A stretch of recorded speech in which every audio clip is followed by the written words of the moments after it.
Vamos aqui continuando a nossa leitura no versículo 12, que diz assim: Antes do abatimento vem a arrogância do coração do homem, e diante da honra vai a humildade.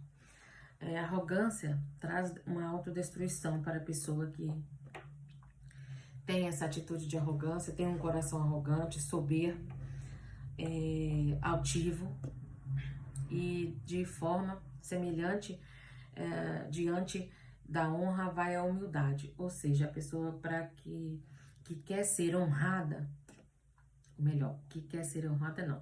A pessoa que é honrada, você pode observar na vida dela que antes ela teve uma vida humilde, porque ninguém honra o que é arrogante, o que é soberbo, o que é altivo. Pode haver bajulações, né, aquela falsidade, não é aquela convivência, não é que aquele reconhecimento que às vezes a pessoa convive com alguém arrogante, assim, às vezes até é obrigado, não é, ou por conivência, não é, mas isso não é honra, é bajulação, e é diferente quando uma pessoa tem uma vida de humildade, é uma pessoa humilde de coração, como o Senhor Jesus, e recebe honra. A honra é o reconhecimento. A honra não é que está engrandecendo a pessoa, está endeusando a pessoa humilde. Também não é aquela situação em que está colocando a pessoa acima de todos, achando que a pessoa é melhor. Não é nada disso. É o reconhecimento, né, da humildade da pessoa, daquilo que a pessoa fez. Não é? Isso aqui é a honra. O 13 diz assim: o que responde antes de ouvir tem falta de entendimento, e isso será para a vergonha sua. Nenhuma pessoa, por mais inteligente que ela seja, ela tem condições de responder ou de dar uma resposta sem antes conhecer o assunto todo. Não, ela não tem a capacidade de ser equilibrado, não é, a dar uma resposta com entendimento, não é, antes de ouvir toda a história, todo o assunto. Não é? Isso é tolice, responder apressadamente ou tomar partido sem ouvir as duas partes, ou tomar aquela atitude de julgar, não é, ou condenar, ou quando você ouve uma história, você já logo fica contra a pessoa, não é? Porque é lógico que quem está te contando a história vai contar a história sempre se favorecendo. Nunca vai colocar a história de forma equilibrada, assumindo a sua parcela de culpa, não é? Então, o que responde antes de ouvir tem falta de entendimento. Então, aprenda a ouvir primeiro, quando as questões que tiverem que resolver, aprenda a ouvir primeiro toda a história, os lados da história, a analisar toda a história para depois responder, para que você não responda aí de forma insensata e depois, né, isso se torna uma vergonha para si. Olha, o versículo 14 diz assim: o espírito do homem suportará a sua enfermidade, mas quem suportará o de espírito abatido? Gente, é impressionante. A gente, quando estamos ao lado de alguém que está enfermo e a pessoa ali vive reclamando, não é, naquele momento de dor, de dificuldade que está passando ali, a gente até entende. Mas uma pessoa que às vezes, na maioria das vezes, não tem do que reclamar, mas está sempre reclamando, nunca tá bom. Se tá sol, reclama porque tá sol. Se tá chuva, é porque tá chuva. Não é uma pessoa de espírito abatido. E fica assim, só reclamando porque a alma está abatida e não vai procurar resolver essas questões, esses conflitos. Mas o que ela faz é só fica reclamando e não procura uma solução, mas fica ali paralisada naquele ciclo e só reclama, mais abatido, mais cansado, a alma vai ficar, o coração vai ficar, porque as emoções estão em conflito e a pessoa não procura resolver. Isso é difícil conviver com uma pessoa desse jeito. Então, você aí que está com problemas, que tem esse hábito, né, de reclamar de tudo. Ah, se está sol, porque está sol. Se chega, reclama porque está sol. Se está chovendo, reclama porque está chovendo. Se está frio, reclama porque está frio. Se está calor, reclama porque está calor, né? Então, tudo reclama. Se está em casa, reclama porque está em casa e os filhos e não tem paciência com os filhos, não sei o que, não sei o que. Se está no trabalho, reclama porque está trabalhando, está cansada e não aguenta, tem que chegar em casa, tem que fazer aquilo. Só vive, mais abatido vai ficar, porque a murmuração, a reclamação traz um abatimento, além de desagradar a Deus, abate a nossa alma, traz um cansaço para nossa alma, para o nosso espírito, que a pessoa fica mesmo assim, até sem saber, não sei o que está acontecendo, mas é quando vai ver, é por isso, é resultado de estar abatido por de tanta reclamação. O versículo 16, o 15.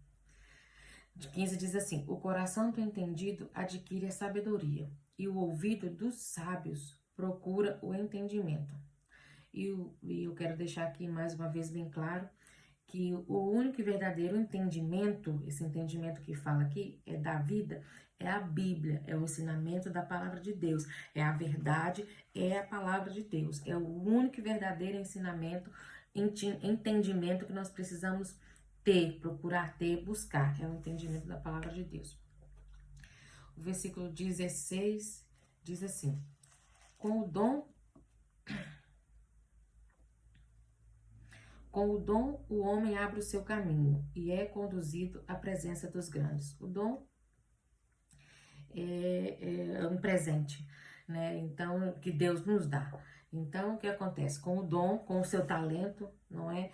Você consegue aí trilhar caminhos usando o seu dom, o seu talento e chegar aí na presença dos grandes, não é? E consegue caminhar, abrir caminho. É como se, imagine uma boleira, uma pessoa que faz bolo, esse é o talento dela de ser boleira, então ela começa a fazer bolo, então de repente ela começa a ficar conhecida e adquirir muitos clientes. Não quer dizer que ela vai adquirir riqueza, mas quer dizer que ela está aí abrindo o caminho, né, e vai chegar à presença dos grandes. E lembrando que esse dom, esse talento, não é de si mesmo, é o Senhor que a criou, a formou assim, né? Todo dom é o Senhor, é um presente de Deus, todo talento que a gente tem, seja para escrever, seja para falar, seja para poder fazer bolo, para cozinhar, não é para desenhar. Então é dom, é presente, e é presente de Deus. Diz assim o versículo 16: justo parece aquele que primeiro pleiteia pela sua causa, o seu próximo, porém, vem e esquadrinha. Olha aqui esse versículo aqui 17. Eu vou repetir aquilo que eu já disse ali quando eu falei sobre o versículo 15, né? Que fala sobre aquilo, quando a gente ouve uma história de alguém, né? O 13, desculpa. O que eu falei no versículo 13, né?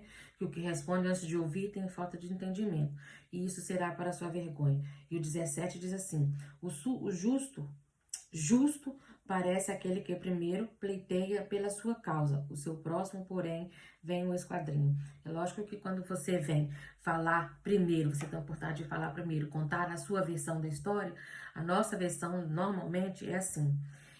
A gente conta a nossa versão da história nos favorecendo e sempre nos colocando como vítima e colocando, né, lançando a culpa sobre o outro. Normalmente esse é o procedimento, é natural, né, o ser humano fazer assim. Só que isso nós agimos de forma errada e muitas das vezes levamos a pessoa, não é, que está nos ouvindo, a tirar a conclusão precipitada. Por isso que diz aqui, aí vem o próximo vem e esquadrinha. Olha, aí você, quando vai ouvir a outra versão, aí você já tem uma ideia diferente, uma percepção diferente daquilo que aconteceu. Aí você já começa a ponderar as coisas, não é? Então, fica aqui esse ensinamento ressaltando sobre o ter cuidado de, ao ouvir uma história sobre alguém, não tire conclusões precipitadas, não decida nada sem ouvir as duas partes, sem ponderar bem, sem analisar, sem pensar, porque isso é uma coisa natural nossa, né, do ser humano.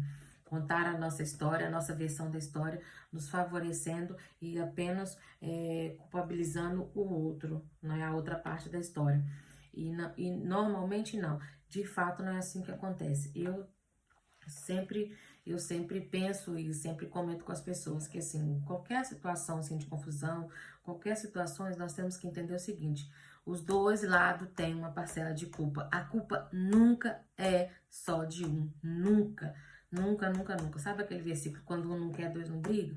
É a pura verdade. Então, ó, esse versículo, esse ditado, não é? É o ditado, quando um não quer, dois não brigam. Isso não é no versículo, não. Não está na palavra de Deus, é um ditado. Um ditado popular. Quando um não quer, dois não briga, é a pura verdade.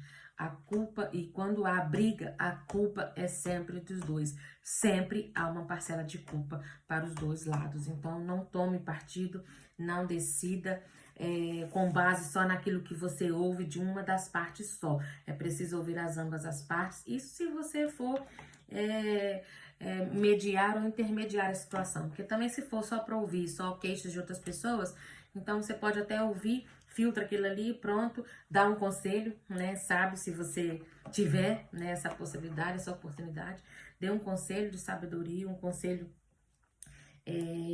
ponderado, equilibrado e pronto, porque não seja aí imprudente, não seja necio, não seja sábio, não seja tolo ao ouvir e tomar ser precipitado, não é a responder ou a decidir sem antes se inteirar do todo da situação, apenas optando por favorecer apenas uma das partes. Tem aí o seu procedimento, né, com sabedoria, com entendimento.